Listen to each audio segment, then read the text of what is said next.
Bonjour, bonjour, que Dieu vous bénisse très abondamment. Bonne fête de Pentecôte. Partout sur la terre entière, nous célébrons la venue du Saint-Esprit. Cependant, il est important de comprendre. Beaucoup d'entre nous, nous comprenons très mal ce que signifie la venue du Saint-Esprit, l'Esprit de vérité qui a été envoyé par Dieu pour nous conduire dans toute la vérité. Eh bien, il n'est pas venu simplement pour nous amener à parler en langue. Ou alors à dire, Dieu m'a dit.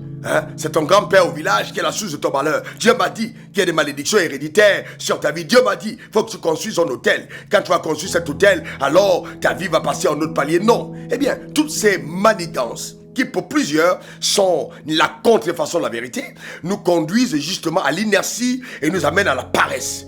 Nous devenons par là complices du sous-développement, pour certains d'entre nous, de notre continent, de notre société, de notre famille. Il est important que ça cesse. Je parle principalement à certaines personnes qui vraiment affectionnent le surnaturel et l'associent au fait d'attendre que tout descende du ciel. Non, il y a une responsabilité terrestre que Dieu a assignée à chacun d'entre nous. Il y a un but pour lequel Dieu t'a créé.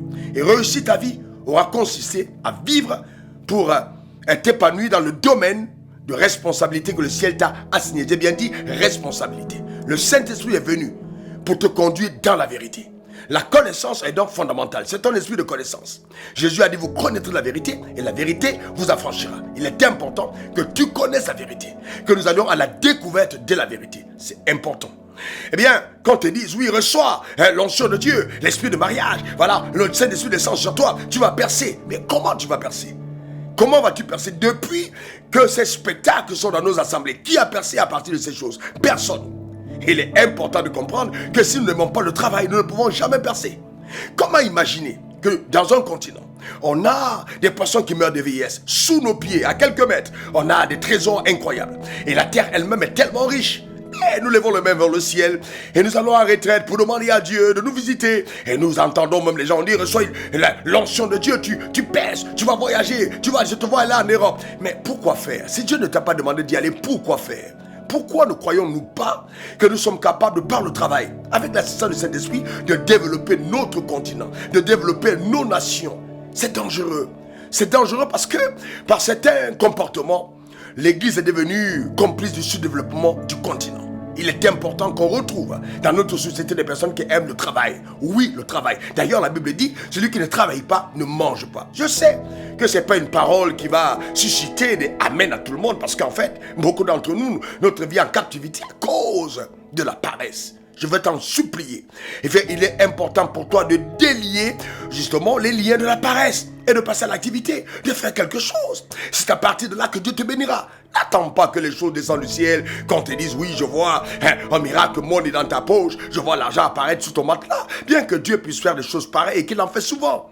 Mais il ne faut pas croire que sa vie va connaître une ascension à partir de tel comportement ou de tel miracle de Dieu. Non, Dieu est tellement puissant qu'il a voulu que ta prospérité soit un miracle ordonné. C'est-à-dire qu'il commence par la prospérité de ton âme. Il faut affectionner la vérité. C'est vraiment fondamental. Affectionnons la vérité pour chacun d'entre nous.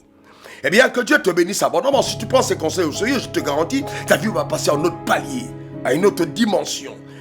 Eh bien, réussir ta vie aura consisté à faire sous le soleil ce à quoi Dieu t'a appelé. Et moi, je voudrais t'encourager.